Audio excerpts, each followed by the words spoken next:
प्रेम से बोलिए श्री हरि विष्णु भगवान की जय हो।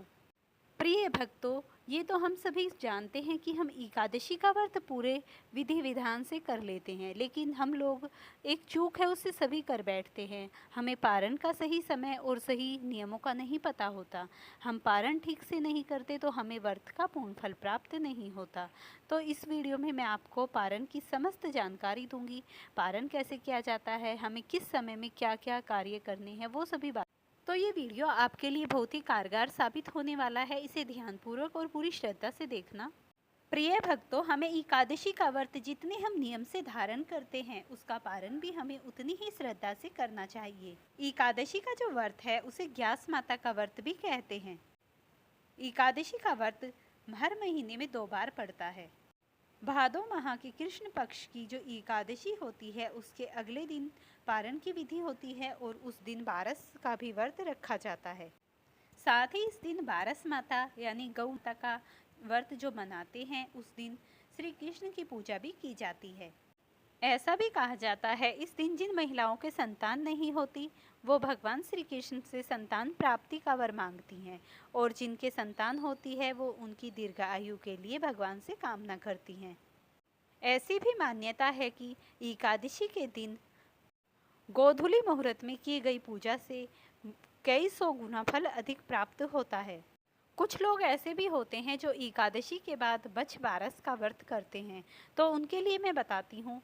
अगर आप बछ बारस का व्रत करते हैं तो गाय के दूध की बनी चीज़ों का या इस दिन कोई भी दूध की चीज़ों का प्रयोग आपको अपने व्रत में नहीं करना है। अगर आप एकादशी का व्रत करते हैं तो मैं उसके पारण का सही समय अब आपको बता देती हूँ। जैसा कि आप सभी जानते हैं 19 तारीख को एकादशी का व्रत रखा गया है। वहीं 19 अगस्त को दोपहर 3:33 से द्वादशी तिथि प्रारंभ हो गई है। वहीं 20 अगस्त को हमें द्वादशी का पारण करना है। द्वादशी तिथि जो समाप्त होगी वो होगी 1:58 पर। भादो माह की कृष्ण पक्ष की एकादशी का जो हरिवासर समय है वो किस समय समाप्त होगा, अब ये जान लीजिए। हरिवासर का समय रात को 9:30 पर समाप्त हो जाएगा।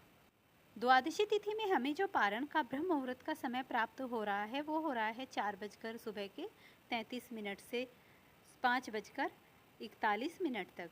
वहीं स्वार्थ सिद्धि योग रहेगा 6:39 तक। वहीं गोधूली मुहूर्त रहेगा 6:56 से 7:17 तक। राहु काल रहेगा दोपहर के 12 बजे से 1:30 तक। अगर आप द्वादशी को कोई और व्रत रख रहे हैं तो आपको करना क्या है, आपको जो भी ब्राह्मणों को दान दक्षिणा देनी है, गाय को जिमाना है या ज़रूरतमंदों को दान देना है, उसे आप सुबह ब्रह्म मुहूर्त में ही स्नान ध्यान करने के बाद निकाल कर रख दीजिएगा। और आपको अपने व्रत का पारण इस प्रकार करना है, कुछ भी दूध वगैरह लो या फिर फ्रूट्स खाओ, उसमें तुलसी के पत्ते जरूर डालो और इस तरीके से अपने व्रत का एकादशी का रख के द्वादशी में पारण कर दो।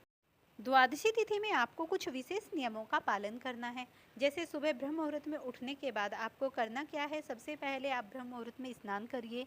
स्नान करने के बाद विधि विधान के साथ अपने घर के मंदिर में भगवान श्री हरि नारायण का स्नान ध्यान करके उन्हें धूप दीप अर्पित कीजिए, पीले रंग के पुष्प अर्पित कीजिए। तुलसी दल डालकर जो भी आप मिष्ठान बनाते हैं या फलाहार बनाते हैं उससे उनका भोग लगाइए। और फिर भगवान श्री हरि नारायण के पास बैठकर आपको उनके मंत्रों का जप करना है। मंत्र कुछ इस प्रकार है: ओम नमो भगवते वासुदेवाय, ओम नमो भगवते वासुदेवाय।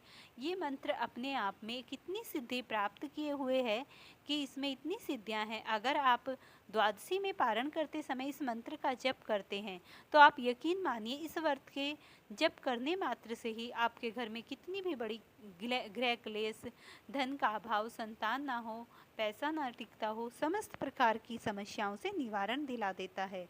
ये भगवान का मंत्र एक अचूक बाण उपाय है। तो आप इसका जरूर ध्यान रखें और अपने व्रत का पारण भगवान श्री हरि नारायण का ध्यान करते हुए कर लें। फ्रेंड्स, इस प्रकार ये थी द्वादशी तिथि के पारण की संपूर्ण विधि और संपूर्ण जानकारी। अब अगर आपको ये वीडियो पसंद आई हो तो आप इसे लाइक शेयर करना, चैनल पर नए हैं चैनल को सब्सक्राइब करना।